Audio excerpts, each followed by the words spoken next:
अस्सलामुअलैकुम नाजरीन, उम्मत टाइम्स मीडिया में आपका खैर मकदम है। मिस इकरा चौधरी ने पार्लियामेंट में अपना शेर पढ़कर लोगों को हैरान कर दिया। शेर में कुछ इस तरीके से उन्होंने कहा, बेदम हुए बीमार दवा क्यों नहीं देते, तुम अच्छे मसीहा हो शिफा क्यों नहीं देते। इतना बेहतरीन शेर पढ़ा के सारे पार्लियामेंट ताली बजाने पर मजबूर हो गए। और क्या अच्छा बयान, और क्या यूनियन पार्लियामेंट बजट के ऊपर जो अपनी राय रखी, बहुत बेहतरीन और बहुत बेहतरीन अंदाज में उन्होंने अपनी राय रखी। क्या कुछ कहा मिस इकरा चौधरी ने, आइए सुनते हैं वीडियो में। Social security, SC ST minority, गरीबों की भलाई के लिए स्कीमें चलाई जाती है, मगर ये बजट को देखकर महसूस होता है कि ये भविष्य के निर्माण से ज्यादा हेडलाइन बटोरने का एक दस्तावेज है। इससे सबसे ज्यादा प्रभावित होने वाले वही लोग पीछे छूट रहे हैं जिन्हें सरकार के सहारे की सबसे ज्यादा जरूरत थी। वो किसान जो बढ़ती लागत से परेशान है, वो नौजवान जो बेरोजगारी का सामना कर रहे हैं, और वो औरतें जो निजामती रुकावटों से जूझ रही हैं, और वो गरीब जो महंगाई के बोझ के तले दबे हुए हैं। This government is proudly marketing the income tax exemption of 12 lakh, but the question is how many Indians even earn that much to benefit from it. Only 2.2% of Indian population pays direct taxes, whereas no relief has been given in regards to indirect taxes, the burden of which falls on everyone, especially the poor and weaker section of the society. This clearly shows that this is not an inclusive budget. GST की ऊंची दरों ने आम आदमी की कमर तोड़ दी है। जरूरत इस बात की है कि खाद्य सामग्री, दवा, स्कूल की किताबें और जरूरत की चीजों पर टैक्स कम किया जाए। पेट्रोल डीजल पर टैक्स कम करने की कोई कोशिश नहीं हुई, जिसका सीधा असर हर नागरिक पर पड़ता है।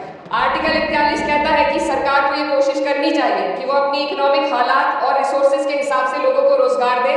इस बजट ने बेरोजगारी दूर करने की दिशा में कोई ठोस उपाय नहीं दिया है। नई नौकरियों की बात तो छोड़िए, जो पहले से थी वो भी खत्म होती जा रही है। स्किल डेवलपमेंट प्रोग्राम के नाम पर करोड़ों खर्च किए जा रहे हैं, मगर सवाल ये है कि ट्रेनिंग लेने के बाद कितने नौजवानों को असल में नौकरी मिल रही है। सरकार के पास इसका भी कोई आंकड़ा नहीं है। सरकारी विभागों में लाखों पद खाली है, मगर भर्ती का कोई प्लान नहीं है।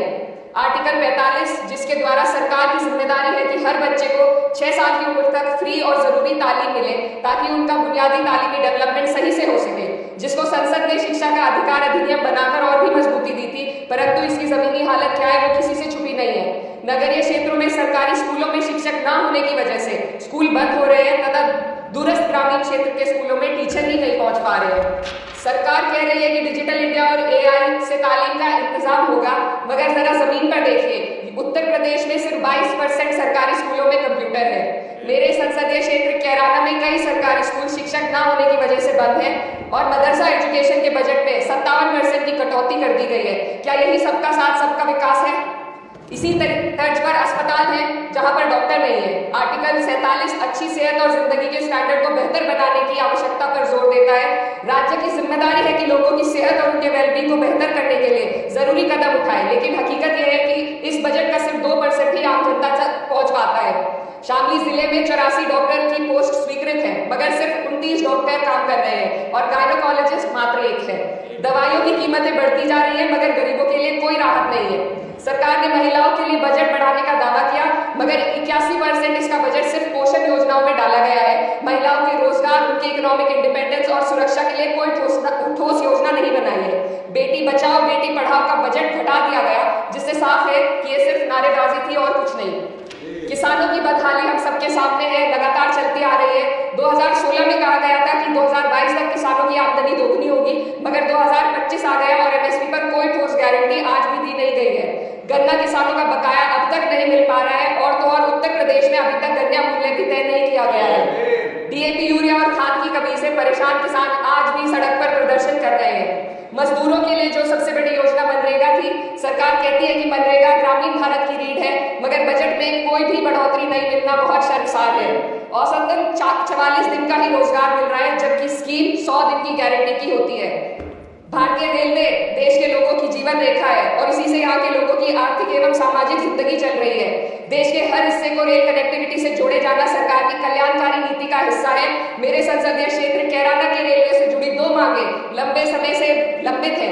दिल्ली शामली सहारनपुर रेल लाइन का दोहरीकरण और पानीपत शामली मेरठ लाइन का सर्वे अति शीघ्र ही कराए जाने की बहुत पुरानी मांग को बजट में शामिल किया जाना चाहिए। देश भर में बिजली की दरें बेहद असमान है। उत्तर प्रदेश में ये दरें बहुत ज्यादा है। देश भर में एक समान बिजली दरें लागू करने का प्रावधान किया जाए। योजना में हर घर तक बिजली पहुंचाने के लिए एलटी लाइन बनाने का डीएपी को जीएसटी से मुक्त किया जाए। किसानों की एमएसपी की मांग को पूरा करने के साथ साथ उत्तर प्रदेश के किसानों को गन्ना मूल्य निर्धारण पिछले वर्ष से बढ़ाकर किया जाना बेहद जरूरी है। जनपद शामली व मुजफ्फरनगर को एनसीआर में तो शामिल किया गया है, परंतु वहां पर कोई विकास नहीं हुआ तथा उसको कोई भी लाभ नहीं मिला है। वहां के लोग सिर्फ प्रदूषण के बाध्यकारी नियमों से परेशान हैं, इसलिए दोनों जनपदों को एनसीआर की सीमा से बाहर किया जाना चाहिए। मेरे संसदीय क्षेत्र में मैं कुछ चीजें बजट स्पीच में ऐड करना चाहती हूँ। एक, ट्रॉमा सेंटर और जिला अस्पताल के अपग्रेडेशन की भी मांग है। जनपद शामली और सहारनपुर में एक महिला डिग्री कॉलेज खोला जाए। कैराना में यमुना नदी के घाट पर सौंदर्य कार्य का भी कार्य जोड़ा जाए। जनपद शामली में टेक्सटाइल पार्क की स्थापना की जाए और जो संसद निधि है सांसदों को केवल 5 करोड़ रुपए दिए जाते हैं और एमएलए उत्तर प्रदेश के एमएलए को भी 5 करोड़ दिए जाते हैं। हमारी मांग है या तो इसे बढ़ाकर 25 करोड़ किया जाए या फिर सिरे से खारिज किया जाए। The union budget was an award speaker Please, two more speakers are in your party. Sir, just pressing concern of India's citizen, rising unemployment, soaring inflation, crumbling public services and deepening rural distress. Yet instead of offering real solution, the government has focused on optics and half measures. While tax relief for the middle class is welcome, it does nothing for the millions who earn too little to benefit from it. Education remains underfunded, rural employment stagnates and farmers continue to struggle without meaningful support. The delays in conducting the census and caste census further exposes the government's disregard for data-driven policy making and social justice. India needs a budget that prioritizes its people, not just its economic headlines. A budget that invests in human capital, strengthens social security and ensures dignity and stability for all. But what we have instead is another missed opportunity, one that fails the poor, the youth, the farmers and the women of this country. Budget प्रस्ताव पर अपने विरोध को मैं 2 पंक्तियों में आपके सामने रखना चाहूंगी। बेदम हुए बीमार दवा क्यों नहीं देते? बेदम हुए बीमार दवा क्यों नहीं देते? तुम अच्छे बसिया और शिफा क्यों नहीं देते?